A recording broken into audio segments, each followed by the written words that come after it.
Hello, this is Walter Jule here for Rare and Sleeveless. I'm going to be doing the starter deck 22 Ace in Newgate introduction.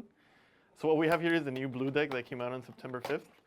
Um, it's all right. I mean, it's not like particularly good. Oh, look, we got the bonus pack. Nice. Got some cardboard. Yeah, this deck's not like the strongest deck if you want to play competitively. Like if you want to go to a regional or Band-Aid Card Fest. Like, I wouldn't expect to win if I were you. But if you're new to the game, you're just starting out, you're like trying to learn how to play, and you like these characters, like maybe you like Fraudbeard and you like donuts, then you want to pick this up because these are your favorite characters. Then yeah, I think it's a great starting point. Some of the strengths of the decks is that it's actually very simple to learn. A lot of the strong plays are pretty straightforward. Like it'll be your 5 Dawn turn, and you're supposed to play your 5 Dawn card. That's something that's pretty cool about it. And you can definitely win a lot of games. You can definitely win your locals. You can stay a little bit competitive. And it's pretty easy to make. So what do we have here? We have some of the new SRs that we have. We have the leader. What it does is, the leader ability here is that you reveal one of your Whitebeard pirates in your hand, and then you draw another card, and then you replace your top card of your deck with the one you revealed in your hand. This is good because a lot of the synergies in this deck are based on what your top deck card is, and that way you can always like fix what's on your top deck to make it work with all your cards. So that's like how the deck works. It's a 5 life pure blue leader, which is pretty decent. 5 lives is always good, and like the Whitebeard pirates have been getting a lot of blue support, and they're getting more support in OP13, which is going to be really good once that comes out. Like it's good if you want to like start learning. You can pick this up now, start playing it, and then by the time 13 comes out, you can add like an extra boost to your deck. So that's the leader. We got Ezo here. This is your basic searcher. Is 1 cost, 1k counter. On play, you look at your top 5, and then you grab a Whitebeard pirate, put the rest at the bottom of the deck. So this is just how you get started. You start getting your combo pieces that you're going to need later in the game.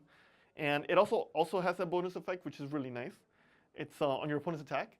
You can trash it, and then you grab the top card of your deck, and either you get to keep it, or no, you grab it, and then you play something else at the bottom of your deck, or the same card. So it does the same thing where you can get to like cycle through your deck and filter like anything you don't want. It gives you a little extra consistency, which is really good for like a searcher to have like a bonus effect. We got Kazuki Odin. This card is really good, and it's funny because it's really good. Not even like in this deck in particular, but it's good in general in like a lot of blue decks. I know, for example, Blue Yellow Nami really likes this card, and it's one of like the win conditions. What it does is, once per turn, you can rest 3 Dawn and restand it. So it lets you set up some crazy lethals where like you get to swing like ridiculous numbers with this. But it also has another effect. If this character would be removed from the field by your opponent's card effect, you can trash 2 cards from your hand instead, which makes this like impossible to get rid of because they have to run it over by combat, which probably will not happen because it's 8k base, and it'll be active. Or they have to somehow like make you run out of your hand and then remove it by a card effect, so you can't pay the discard cost. So this card's actually ridiculous. This card's terrifying, and it's really cool that we get to see it in this new deck. We got the new 9-drop Whitebeard. This card is also terrifying. It has double attack, which means that if you get hit with this, you take 2 damage. And on play, you will reveal the top card of your deck and then draw 2 cards with the Whitebeard pirate, which should always happen because you can always use your ability to fix your deck. And it has 10k attack. So this card's monstrous, and there's ways to cheat it out and give it rush. So this card's like usually how you're closing out games. And this card's really good. It's like really important in your core strategy. We got some filler cards. We got Elmi, 3k, 5k 3-drop, I guess, 1k counter. You probably would not play this. We got this new Jozu card.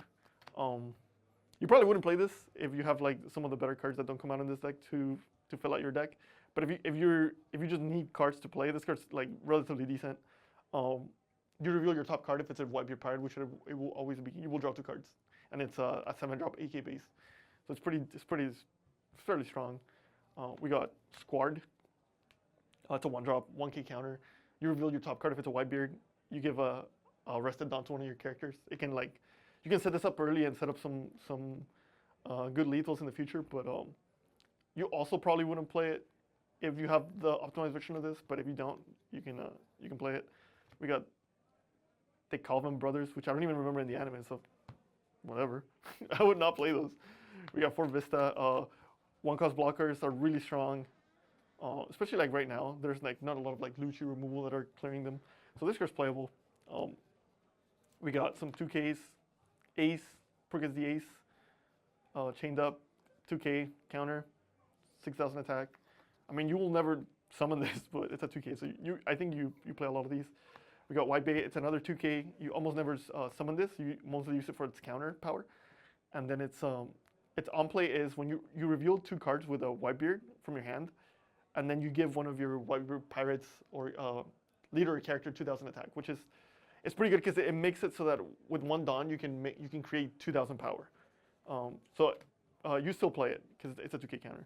We got Marco, 4-drop Marco. This card's really good. You play 4 of these in the optimized version. If it would be knocked out, you can trash 1 card from your hand. So that's really strong because it makes it sticky. And also, when attacking, you will reveal the top card of your deck. It'll gain 8,000 if it's a Whitebeard pirate, so that will always happen. We got some more pack filler. Little Ors Jr. Probably don't play this on the optimized version. It's just a vanilla with a big body. We got AO. How about A no? Yeah, you wouldn't. It's just another vanilla. We got this card. I am Whitebeard. This card is like kind of terrifying. It's an 8-cost event, which is a crazy high price for an event. And if your leader is Whitebeard, you get to play an Edward Newgate from your hand, and then you take a life and add it to your hand. You also make your leaders gain 2,000 attack, which is like, that's pretty good. That's actually pretty good. Because even though it's an 8-cost event, you can play, for example, 9-cost Whitebeard for 8 cost. That's like, you're cheating it out for more, and you get the bonus effect of giving your leader 2,000 attack. I don't know if you would play this in an optimized version. I personally don't right now, even though I have tried it in the past.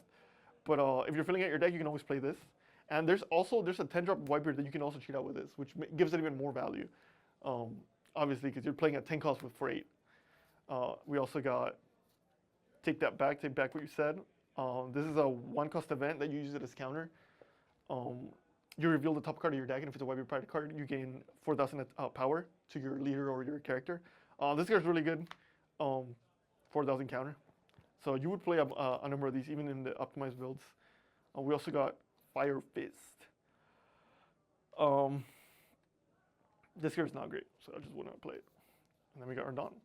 So yeah, this deck's pretty cool. Some of the cards that you're urgently missing from this, that if you're planning to play this deck, I would pick up that don't come out in here, are the 5-cost Ace from OP8, I believe. That one, what it does is you reveal the top card of your deck. If it's a Whitebeard pirate, 4 or less, you get to play it. So that's like one of the most important cards in this deck. You for sure need like 4 of those. You also need the 4-cost that came out in OP12, I believe. That one, when you hit, it's an on-play, you reveal 2 Whitebeard cards from your hand, and you get to return a 4 lower from your opponent's field to their hand. That one's really good, and it leads into like some of the best plays this deck has is playing the 5-drop Ace to cheat out the other 4-drop that bounces. So I would strongly recommend those in this deck to give it like the competitive strength it needs. And then there's also 6-drop Jozu, the one that like on play you bounce one of your cards and you bounce one of your characters and you bounce one of your opponent's characters, 6 or less. Jozu is really strong, and you would also play a number of those.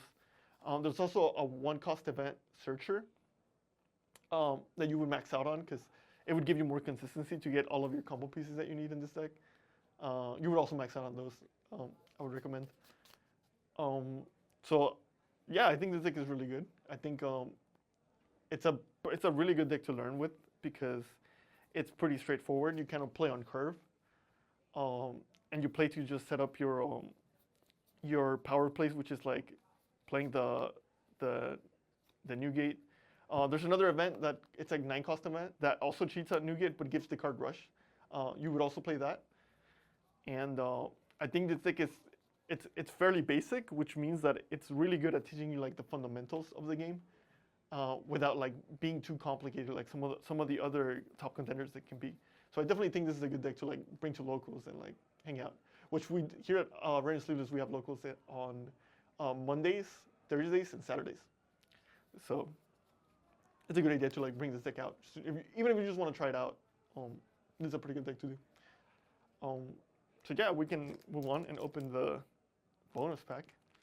In the bonus pack, you get this is like low key some of the best part in the deck because you can pull some of the cards in the core deck in a high rarity. So if you get lucky, you get some of the good ones. You can get some value out of it. Let's see what we got. We got Squad. That's not bad because this card's actually playable. Oh, we got the leader, that's pretty good. And we got some trash. A-O, A-No. But these two are pretty good. Obviously the leader's playable because it's the leader. And then Squad, you can actually play in the deck. Well, that's pretty good. We got some good value. So yeah, that's the deck.